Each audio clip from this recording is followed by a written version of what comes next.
करके इस तरीके से जल उठते हैं जैसे समझिए कि कोई ज्वालामुखी फटके निकला हो। ये मामला है नवादा के कृष्णा नगर के महादलित बस्ती का।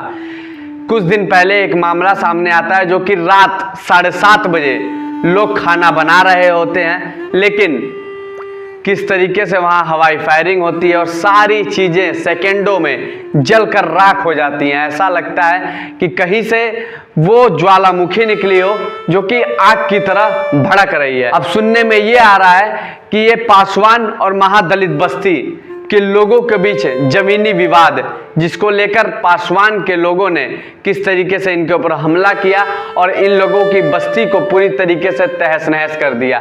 ये पूछती है, वो बेटी पूछती है, वो माँ पूछती है, वो इंसान पूछता है आखिरकार हमारी गलती क्या है। हमारी गलती बस इतनी है कि हम अपनी जमीन जहाँ पे हम कई 100 सालों से रह रहे हैं हम वो देना नहीं चाह रहे हैं। हमारा बस कसूर इतना ही है कि हम ये अपनी जमीन उनको नहीं देना चाह रहे हैं। लेकिन ये बिहार सरकार पे बड़ा सवाल उठती है, डबल इंजन की सरकार पे सवाल उठता है। आखिरकार जो कहा जाता है कि जंगल राज पूरी तरीके से खत्म कर दिया गया, क्या नवादा के लोगों से जाके पूछिए, नवादा में जाके पूछिए, उस दलित बस्ती में जाके पूछिए, क्या वाकई में वो हैवानियत खत्म हो गई?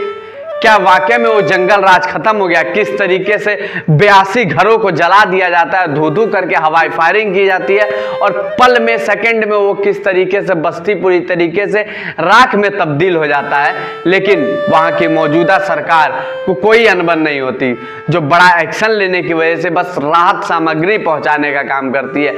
हालांकि मामला सामने जब तूर पकड़ता हुआ तो दमकल विभाग की गाड़ी आई, पुलिस वाले आए, सब मामले को किसी तरीके से रोका गया, आग को किस तरीके से आग पे काबू पाया गया। लेकिन सिर्फ उन दलित बस्ती के लोगों का यही कसूर था कि उन लोगों ने अपना मकान और जिस जगह पे वो रहते थे वो देने से साफ इनकार कर दिया था। किस तरीके से दबाव बना के उनसे काफी लंबे समय से जोर जबरदस्ती किया जा रहा था और उनसे उनकी जमीन मांगने का काम किया जा रहा था। ये तो लड़की बोलती है, जरा वीडियो में सुनिए किस तरीके से बातें आपको बता रही है।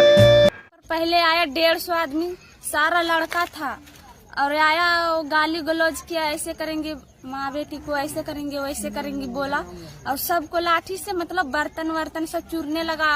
जिसको पाया बाल से बड़ा से बुतरू लेकर सबको मारा।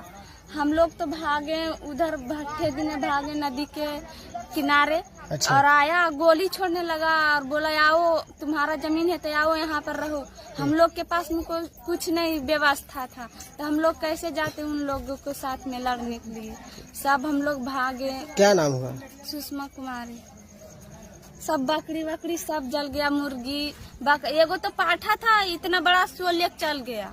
और ये आग कैसे लगी? आग पेट्रोल डालकर जलाया गया है। वीडियो आपने सुन लिया होगा किस तरीके से लड़की बताती है। आते हैं वो लोग गाली गलौज देते हैं, ये कर देंगे वो कर देंगे, इस तरीके की बातें कहते हैं। लेकिन नवादा के कृष्णा नगर के वो महादलित बस्ती के लोग पूछते हैं आखिरकार हमारा कसूर क्या है? क्या ये वाकई में बिहार में जंगल राज लौट आया है? क्या डबल इंजन की सरकार यही सरकार है? जिस तरीके से मोदी और नीतीश कुमार वादे करते हैं कि जंगल राज हमने बिहार में पूरी तरीके से खत्म कर दिया, क्या यही जंगल राज खत्म हो चुका है? किस तरीके से 82 घरों को जला दिया गया। लेकिन पुलिस आंकड़ा तो कुछ और ही बताने को मजबूर है। पुलिस आंकड़ा कह रहा है कि लगभग 20 से 30 ही घर जले हैं। लेकिन अगर देखा जाए अगर 20 से 30 भी घर जले हो तो आखिरकार 20 से 30 घर वो पुगाल के घर कम है क्या, जो दिन भर की मजदूरी करते हैं और फिर घर पे आके शाम की रोटी बनाते हैं और खाते हैं और सोते हैं, अपने बच्चों को एक बस 2 वक्त की रोटी देने का प्रयास कर रहे हैं। बस उनकी यही गलती है कि वो अपनी जहाँ पे वो रह रहे थे वो देना नहीं चाह रहे हैं पासवान समाज के लोगों को। बस उनकी यही गलती है। किस तरीके से उन लोगों का मन इतना बढ़ा हुआ है और किस तरीके से उनके घर उनके बस्ती में जाते हैं और वहाँ पे हवाई फायरिंग करते हैं। पूरी तरीके से जो कहा जाता है कि जंगल राज खत्म हो गया, डबल इंजन की सरकार जो कहती है जंगल राज खत्म हो गया, कहीं ना कहीं उस पर बड़ा सवाल उठता हुआ नजर आ रहा है। नीतीश कुमार पर बड़ा सवाल उठता हुआ नजर आ रहा है और पुलिस महकमे पर सवाल उठता हुआ नजर आ रहा है। आखिरकार बिहार में अपराधियों की इतनी मन बढ़ई हो गई कि इस तरीके से जाके 82 घरों को फूंक दिया जाता है, जो बेचारे 2 वक्त की रोटी के लिए मोहताज होते हैं।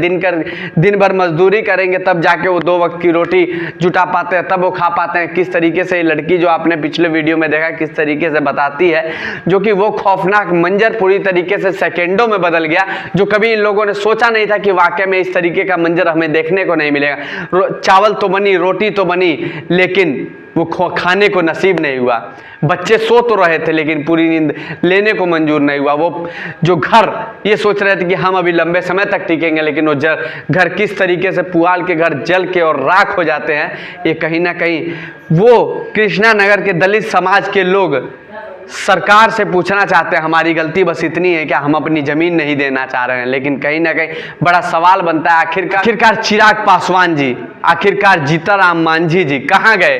ये सवाल क्यों नहीं सरकार से किया जा रहा? आप भी तो शासन में हैं। चिराग पासवान जी क्षण पे खुल के बोलेंगे, अनेकों तरह की चीजों पे खुल के बोलेंगे, आखिरकार इस पे खुल के क्यों नहीं बोला जा रहा? क्यों नहीं दबाव डाला जा रहा? इन तरीके के लोगों के ऊपर क्यों नहीं बड़ा एक्शन किया जा रहा? अगर इन तरीके के लोगों के ऊपर जब बड़ा एक्शन नहीं होगा तो इस तरीके की चीजें बार बार अंजाम दी जाएंगी। बिहार में ये कोई पहली चीज नहीं है, इससे ना जाने कितने बार इस तरीके की मामले को अंजाम दिया जाए, चाहे वो दलित बस्ती हो चाहे किसी भी प्रकार की बस्ती हो। बस जमीन को लेकर किस तरीके से इन तरह की चीजें को अंजाम दिया जाता है, कहीं ना कहीं बड़ा सवाल बनता है। जो डबल इंजन की सरकार कहती है कि हम वाकई में बहुत बढ़िया काम कर रहे हैं, क्या यही काम है? क्या पुलिस महकमा यही बेहतरीन तरीके से चल रहा है? कहीं ना कहीं बड़ा सवाल बनता है। आखिरकार इस तरीके से सरकार चलेगी और इस तरीके के जो महादलित बस्ती के लोग हैं उनके 82 घरों को किस तरीके से जला के राख कर दिया जाता है? क्या उनकी बस यही गलती थी कि वो अपनी चीजें जो जहां पे वो रह रहे थे वो देने से साफ उन्होंने इनकार कर दिया, तो इनके साथ जोर जबरदस्ती करके इन सब लोगों से इन सब की चीजें मांगी जाएगी? तरीके से डबल इंजन की सरकार चलेगी?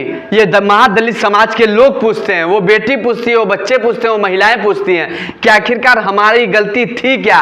हमारे आशियाने को क्यों उजाड़ दिया गया? सेकंडों में क्यों उसको जलाकर राख कर दिया गया? क्यों हमने जो खाना बनाया था वो नहीं खाने दिया गया? क्यों हमारे बच्चों के कपड़े जला दिए गए? हमारे जानवर फूंक दिए गए? किस तरीके से सेकेंडों के अंदर पूरी महादलित बस्ती को राख में तब्दील कर दिया जाता है पासी समाज के लोगों के द्वारा?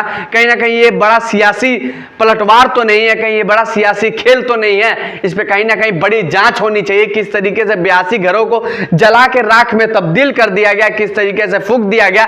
नीतीश सरकार और डबल इंजन की सरकार पर बड़ा सवाल बनता है। आखिरकार पुलिस महकमा किस तरीके से काम कर रहा है? क्या बस FIR दर्ज करने से या फिर उनको बस जेल में बैठाने से काम चलेगा क्या? इन तरीके के लोग जब तक नहीं रुकेंगे, जब तक बड़ा एक्शन नहीं लिया जाएगा, क्या जो चिराग पासवान जी है बस आरक्षण पे आके बोलेंगे?